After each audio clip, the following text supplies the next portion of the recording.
Chers amis, bonjour. Nous sommes le mardi 11 janvier 2022. Il est 10 heures. Quelques news de l'Arménie, de l'Artsakh et de la diaspora arménienne. Tout d'abord, dimanche, vous avez été nombreux à regarder Foi et traditions des chrétiens orientaux avec un spécial Valence. Vous y avez vu aussi Jean-Luc Huard, un historien donc, qui a fait la rue Bouffier, la rue d'Arménie, qui a montré quand même quelques éléments de Valence, la communauté arménienne de Valence. Justement, Jean-Luc Huard, il nous présentera donc la présence arménienne en Drôme et en Ardèche, avec de très belles photos, dont certaines vous avez eues, comme celle-là donc dans l'émission, qui est issue de la bibliothèque Nouba à Paris. Voilà, donc il va nous présenter cette soirée avec les Arméniens de Drôme et d'Ardèche depuis leur arrivée dans les années 20. Voilà. Ça sera le vendredi 28 janvier à 20h30 à la MJC Jean Moulin, la salle Chenevier en fait, à l'entrée de l'entrée. Donc une très belle salle, hein, voilà. Donc avis à ceux qui peuvent venir le vendredi 28 janvier à cette soirée d'Arménia, donc avec la présentation de Jean-Luc Huard. Voilà, beaucoup d'images, beaucoup de commentaires. La parenthèse est terminée. Donc voilà, donc hier, une journée difficile en Artsakh, avec trois lieux où les citoyens arméniens ont été pris pour cible par les soldats azéris. D'abord le matin, à Garmishouga, au village de Garmishouga, à côté de Mardouni, donc dans la frontière est de l'Artsakh, à quelques centaines de mètres de la nouvelle frontière azérie, hein, depuis l'occupation. Des soldats azéris ont tiré en direction du village de Garmishouga et d'une école, d'une maternelle. Une voiture y a brûlé par les coups de feu donc tirés par les azéris. Voilà, médiation des forces russes, les tirs sont arrêtés, mais enfin bon, le mal a été fait. C'est pas terminé donc parce que hier un véhicule immatriculé en Arménie qui faisait Stepanakert-Yerevan, Stepanakert-Goris déjà, a été pour cible dans la région près de Chouchi, a été pris pour cible par des tirs azéris également, par des jets de pierre, pardon, des jets de pierre qui ont abîmé l'avant de la voiture, hein, tout simplement. Et puis pour finir, parce qu'en fait c'était une journée où il y a quand même trois actions anti-arméniennes de la part des Azéris. Il y a eu donc dans la région d'Askeran, comment dire, le cessez-le-feu a été violé avec des tirs en direction des champs ou d'un village proche d'Askeran. Donc c'est le village de. Alors je vais vous le lire parce que je n'ai pas tout en tête, hein. Les soldats Nakhichevanik, ouais. Les soldats azéris ont tiré en direction des agriculteurs arméniens qui travaillaient dans un champ de fruitiers, de grenadiers. Voilà. Et ils ont dû laisser leurs tracteurs qui ont été pris, qui ont eu des impacts de balles. Ils sont restés sur place. Les forces russes sont intervenues, ont fait cesser le feu azéri et ont évacué les travailleurs agricoles arméniens, donc des villageois, tout simplement. Donc ça veut dire que les soldats arméniens tirent maintenant sur des civils en Artsakh. Chose grave, dans la même journée, donc hier, il y a eu trois faits divers importants en Artsakh qui prouvent que l'Azerbaïdjan met la pression, met la tension en Artsakh et ce sera le tour de l'Arménie après, bien sûr. Voilà. Armand Tatoyan, le monsieur droit de l'homme en Arménie, a appelé sa collègue kazakh, hein, son homologue kazakh au Kazakhstan, afin elle s'appelle Elvira Azimova, afin de s'enquérir sur le sort de la communauté arménienne du Kazakhstan. Ils sont nombreux, hein, ils seraient autour de entre 50 000 et 100 000, hein, donc le chiffre n'est pas précis, mais il y a beaucoup d'Arméniens au Kazakhstan. Voilà, donc le représentant des droits de l'homme en Arménie a demandé à sa collègue de suivre de près cette communauté arménienne, qu'elle ne soit pas victime des exactions de la part des Kazakhs, surtout que l'armée arménienne y a délégué 100 soldats des forces de paix russes, avec les forces de paix russes, pour le maintien de la paix au Kazakhstan, dans le cadre de l'OTSC dont l'Arménie préside.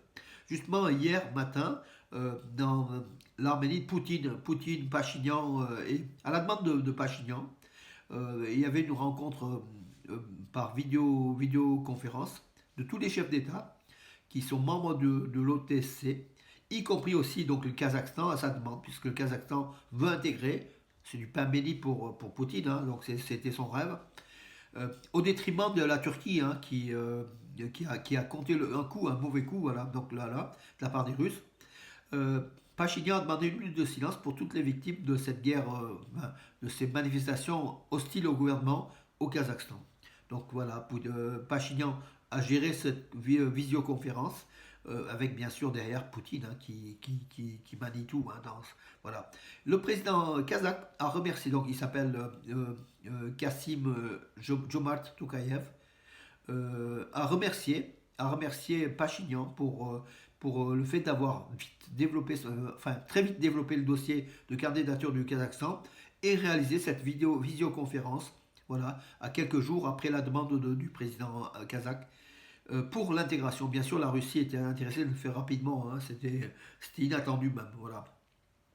Que dire de plus? Oui, Fly One Armenia a reçu son feu vert pour faire des vols Yerevan-Istanbul, Yerevan. Également la compagnie turque de Pegasus qui a reçu son feu vert de la part des autorités civiles, de l'aviation civile arménienne pour faire des Istanbul, Yerevan-Istanbul.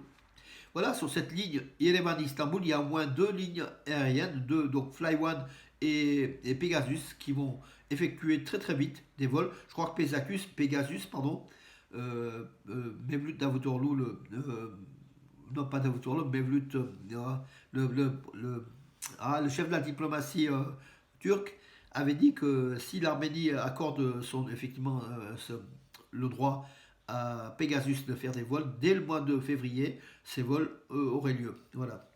Çavuşoğlu, pardon. Mevlut Çavuşoğlu. Davutoglu, c'était hier, il n'était pas du tout content que l'Arménie demande au Kazakhstan d'entrer dans le. Enfin, intervienne pour l'entrée du Kazakhstan dans l'OTSC. Voilà, c'est un jeu, hein, c'est un jeu des Turcs hein, à chaque fois. Justement, les Turcs qui sont toujours vexés en fait. Hein, dès qu'il y a un truc, dès qu'on parle de l'Arménie, ils sont vexés. Dès qu'on place le nom de l'Arménie sur la carte de la Turquie de l'Est, qui était l'Arménie, hein, l'autre jour, je regardais un peuplum romain, donc la chute de l'Empire romain avec Sophia Lorraine.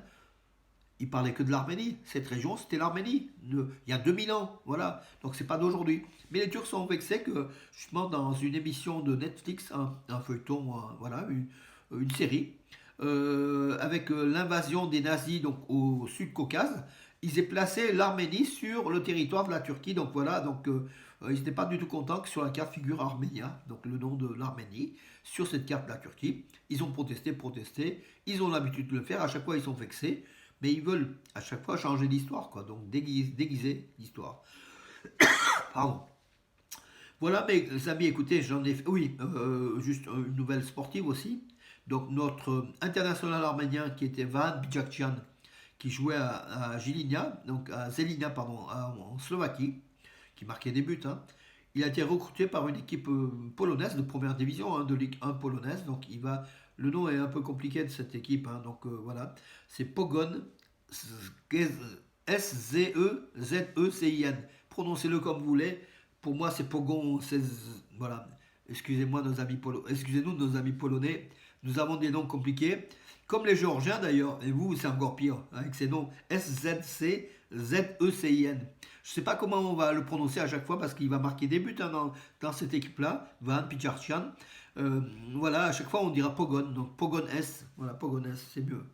Écoutez, j'en étais. Oui, Vitaly Palassanian, le secrétaire du Conseil de sécurité de l'Artsakh, est malade. Il a eu un problème cardiaque. Il a été rapatrié très rapidement en direction de l'Arménie. Il est à l'hôpital Yerebuni à Yerevan pour être soigné. Sans doute il aura une opération hein, au cœur. Voilà mes amis, je regarde si j'ai pas oublié. Oui, l'Arménie a recensé 124 cas de nouveaux cas de Covid. Ça baisse, hein, c'est en forte baisse. L'Arménie semble avoir atteint le seuil le seuil du risque qui planait sur elle. Donc il y a eu combien? Il y a eu 3 personnes sont décédées. C'est 3 malheureux, mais par rapport aux dizaines qu'il y avait il y a 4-5 semaines, le chiffre est en baisse, en forte baisse.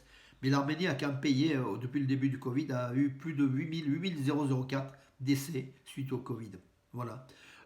L'Arménie, où une majorité de la population est vaccinée. Hein. Ils ont mis du temps, mais une fois qu'ils ont été vaccinés, ils ont commencé. Ça a été très très vite et très très fort. Voilà mes amis, écoutez, j'en ai fait le tour pour aujourd'hui. Je vous donne rendez-vous à demain. Bonne journée.